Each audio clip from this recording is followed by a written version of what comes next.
it's wrap up time. I haven't done a reading wrap up since June, so we have a lot to cover today. Let's start with October and then work our way back, even though I don't actually remember the exact order I read this in.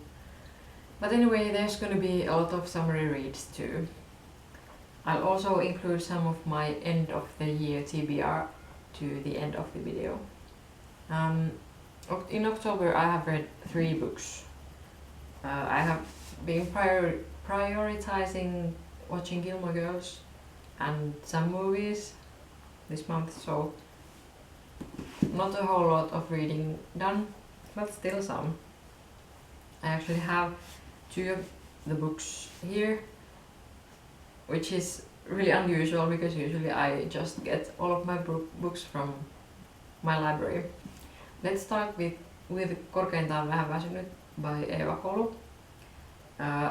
The name is translated something like a little tired at most, I would say. And I just realized that this is the first Finnish book I've read since May, which is not that great. I guess I have yet to find non-depressing Finnish fiction, and I did do my bachelor's in Finnish literature, so I do have some context to this assumption. Korkeintaan, vähän väsynyt is actually one of my own books, and that is even more rare that I read something not from the library, and I own it because it has been quite a significant book in the Finnish literature scene during the last 5 years, I would say.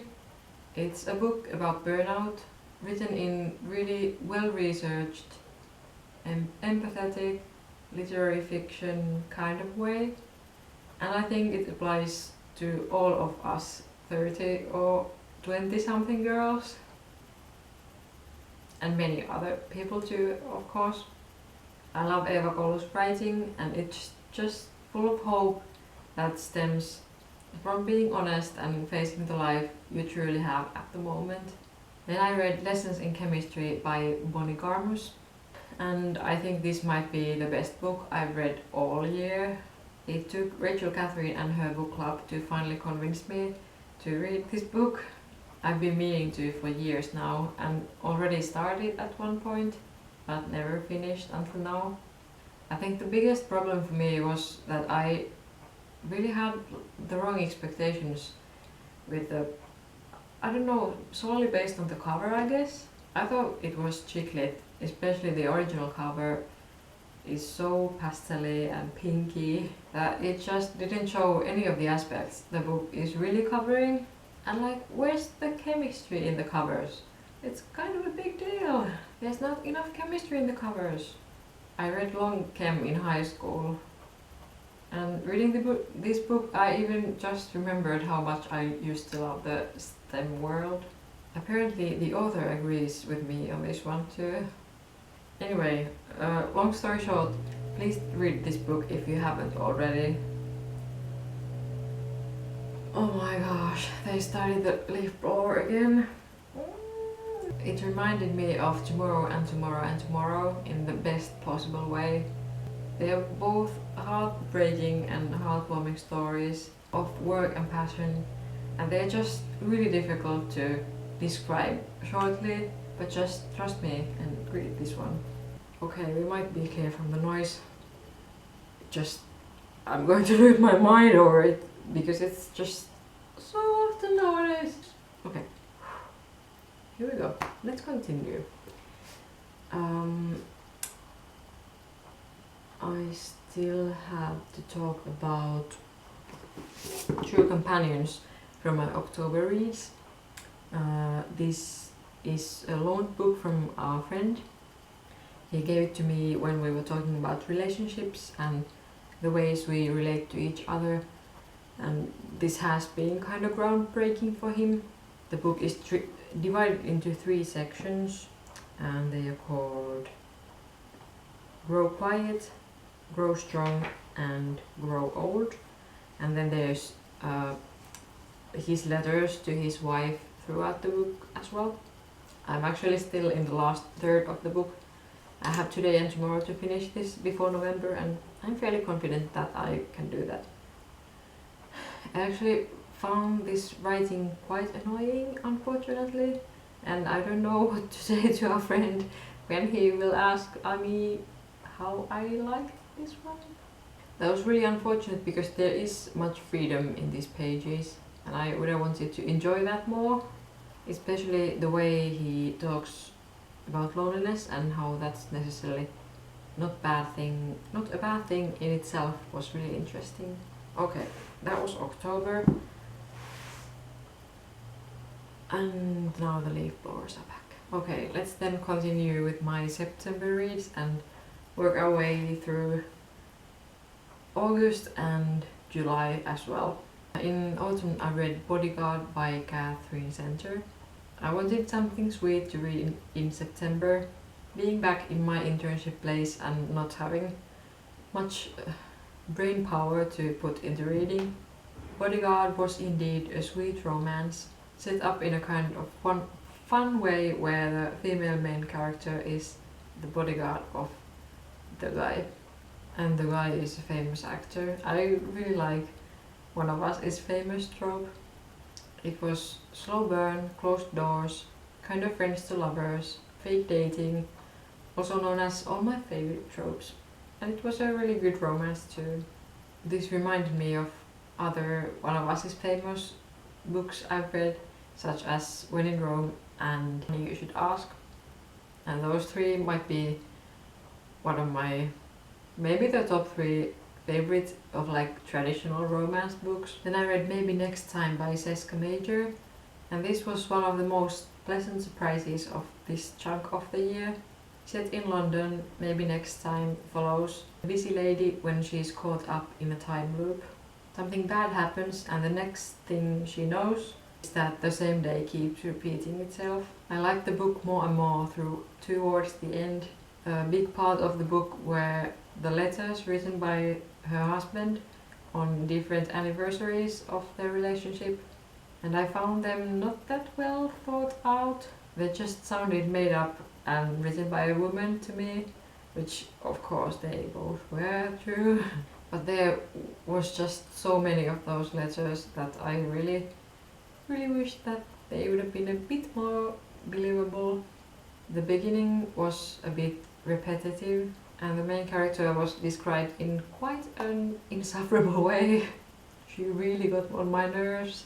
Things got better though, and I think that was one of the messages of the book. I think I even cried at the end of this.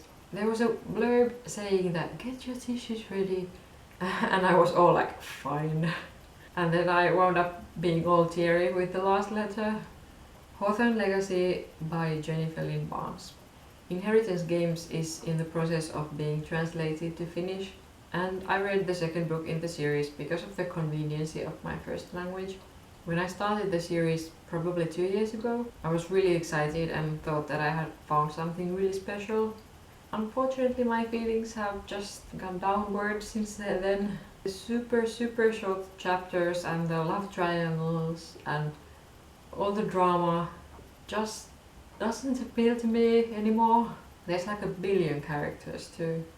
Jennifer has a PhD, if I'm remembering correctly, and all the like brain puzzles in the books are really well done still, which is why I might want to read the last book in the trilogy as well. We'll Always Have Summer by Jenny Han. I've spread the Summer I Turned Pretty trilogy over 3 summers, and I thought that was pure geniusity. Reading the second book really had a different vibe, because a year had went past in my own life as well before returning to the summer cabin. But this year I found out that the last book takes place 2 years after the second book ends, so never mind. This book got so messy. I was so surprised how messy it got. And I officially think I've grown out of the YA love triangle trope if I ever really liked it. I do have to say that the wedding planning in this book really had me on my toes, and I had absolutely no idea how it was going to end. I think that was really well done. Where the Crawdads Sing by Delia Owens.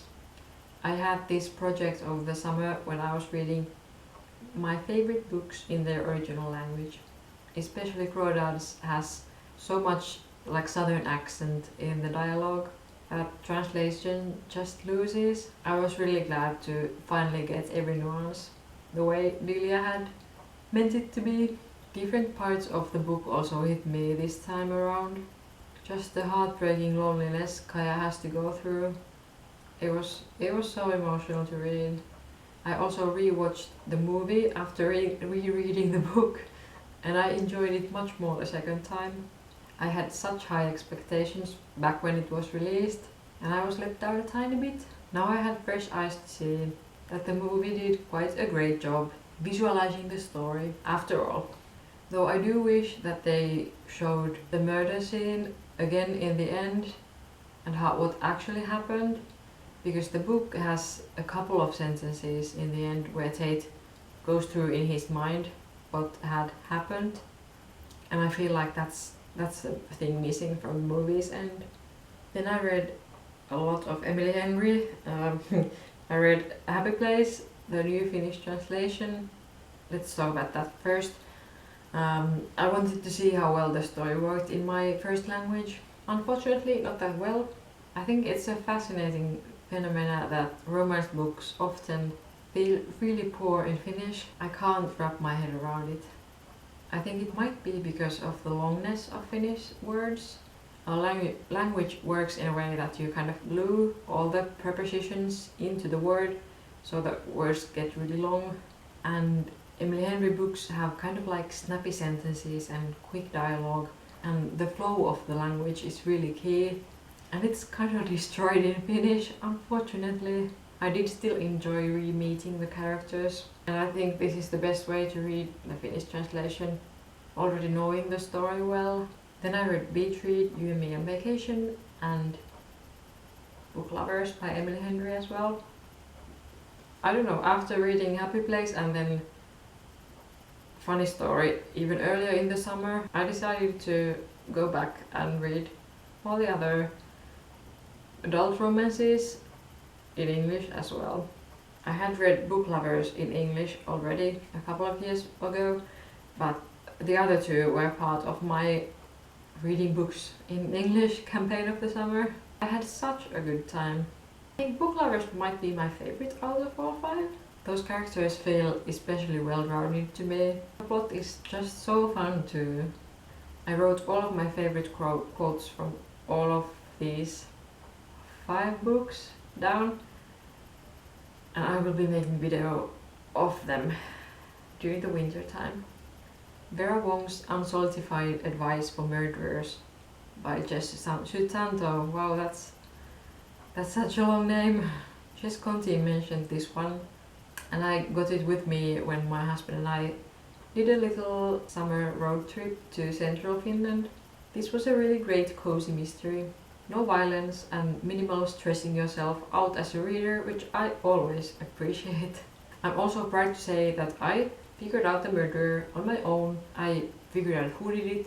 I figured out what was the relationship between the murderer and the murdered person.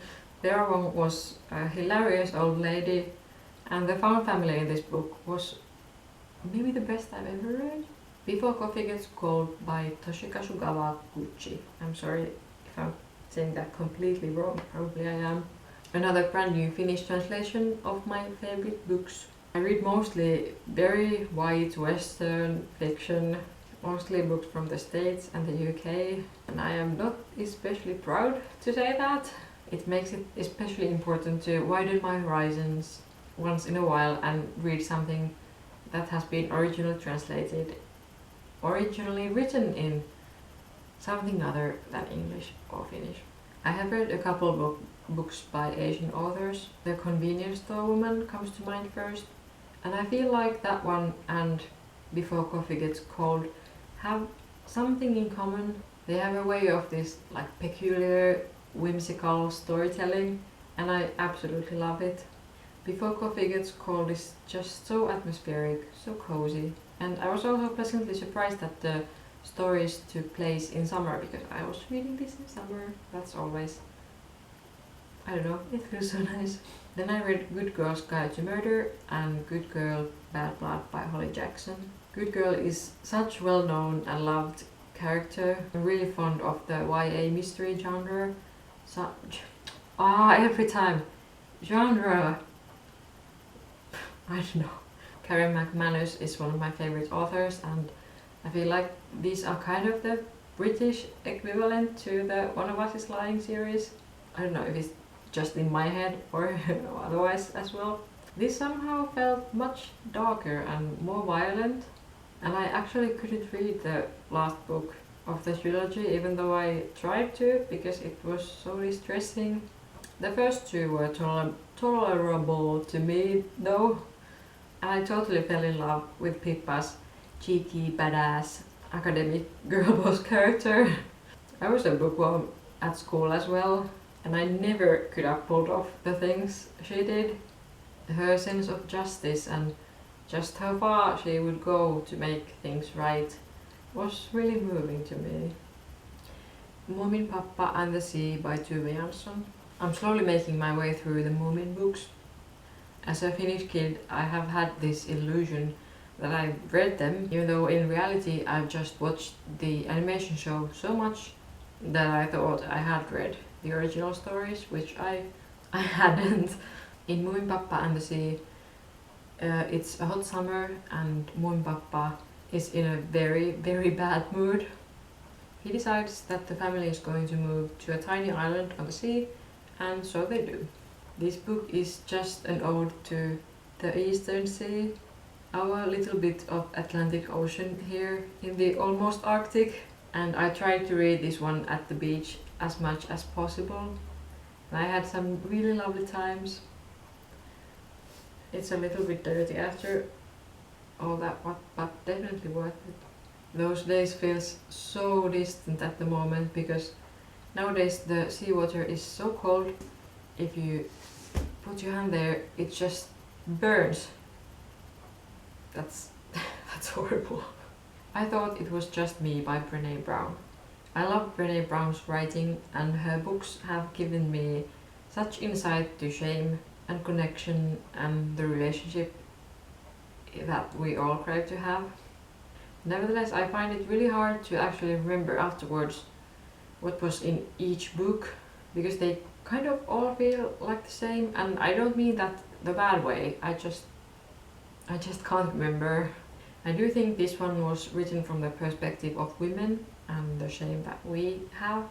I also remember that this wasn't my favorite one of hers, but still worth a read. I think this might be one of her earliest self-help books. At least I feel like I have read some ones that have been a little bit more fleshed out and kind of smooth too as well. Such Charming Liars by Katherine McManus. This book was the one I was anticipating most from this year, I think. The new release of the YA Mystery Queen. This story was way more complicated than the previous ones of her. There were so many characters and so much deceit going on. I really lost my train of thought more than once. This book is about jewelry theft that doesn't go as planned. I honestly don't even remember how it ended, and considering it was the book I was looking forward to the most, it's a bit sad. Maybe the Finnish translation will sit better with me. I hope so. Fresh Water for Flowers by Valerie Perrin. Another not written in English summer read of mine. And it did feel quite different from the fiction I'm used to. This was long-ish general fiction with a bit of a mystery element. There's this tragedy that unravels. The story is set on a French graveyard where our female main character works and lives.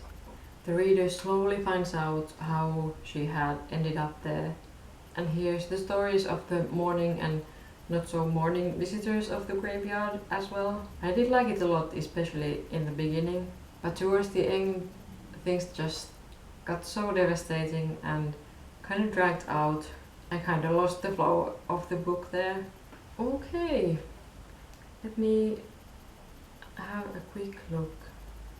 Have I actually covered everything? I think so. Then let's have a little bit of end of the year TBR, shall we? I've been in a bit of a reading slump ever since finishing lessons in chemistry, because that was so good that nothing has appealed to me after that. I still hope that this lifts soon. There are a couple of books I'm currently waiting to get from my library. They are bringing out another of Toshikazu Kawaguchi's books, which I believe is called Tales from the Cafe in English. I expect this one to continue the same whimsical, magical feel that the first one. I just came back from a trip to Estonia, and I thought it might be interesting to try to do a reread of a book in Estonian. I have studied it a bit, and it's really closely related to Finnish, so I think I might stand a chance. Raamattu sõbrad,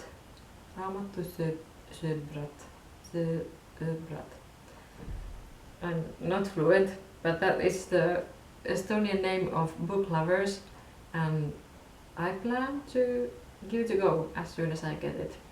Sally Rooney's Intermezzo is obviously an anticipated read for anybody keeping track of new releases.